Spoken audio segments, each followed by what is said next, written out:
Jon Snow, praise his name, stands guard on the parapets of the King's Tower. He watches as Molestown burns in the distance, its flames dancing gracefully against the autumn sky. Jon might have liked to dance as well, but his leg still hurt on account of the arrow he'd gotten through it.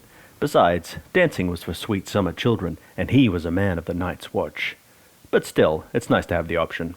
He and Donald Noy had done their best to fortify Castle Black against the impending wildling raiders, but Jon knew it would probably come down to him to save the day at the last second. A cold wind rises, tousling Jon's curly brown locks just right. "It's pretty cold," remarks a nearby trainee named Satin.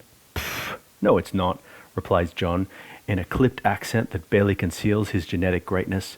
Satin nods reverently. They share the parapets with 6 scarecrows dressed as black brothers to make their numbers seem greater. Jon thought of a pretty funny joke about crows fighting alongside scarecrows, but he didn't want to mess up his carefully constructed stoicism.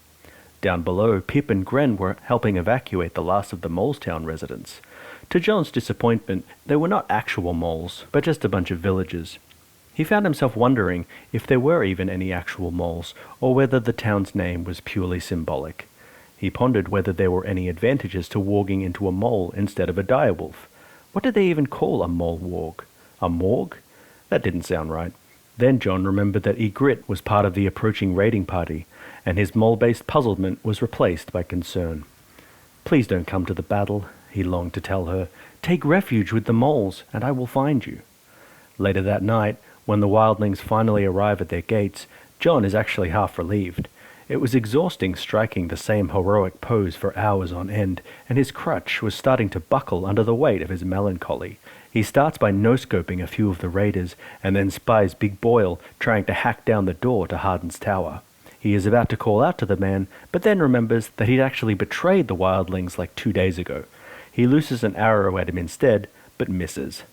"Damn lag," he mutters under his breath, just loud enough so that Satin knew he didn't miss through lack of skill. A throng of thunderous thens start thrashing down the gates, and it's on for young and old and infirmed.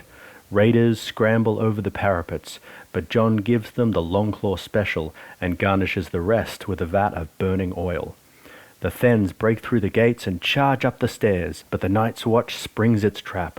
They start launching fire arrows at the oil-soaked stairs, and suddenly the wood blooms like a winter rose on a wall of ice in some faraway acid trip. Jon pauses to marvel at the complex specificity of the metaphor, but then realizes that the battle is over.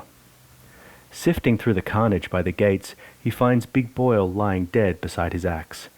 Jon leans down and gently closes the man's hideous eyeballs. "Farewell, sweet prince. Heaven needed another angel." Ygritte glares impatiently nearby. "Hey, bastard, I'm over here." Startled, Jon quickly turns around. "Oh, sorry, babe. I was just getting to you." "Do you remember that cave?" she whispers, snowflakes melting in her fiery hair. "We should have stayed in that cave." "Oh, don't worry," Jon exclaims excitedly. "We'll go back there. I've been working on some killer new moves for next time. How do you feel about moles?" "No, you idiot," she snaps. "I'm dying. I'm just expressing regret over how our mutual affection has been poisoned by sectarian conflict." "Oh," Jon realizes what she meant. Too late.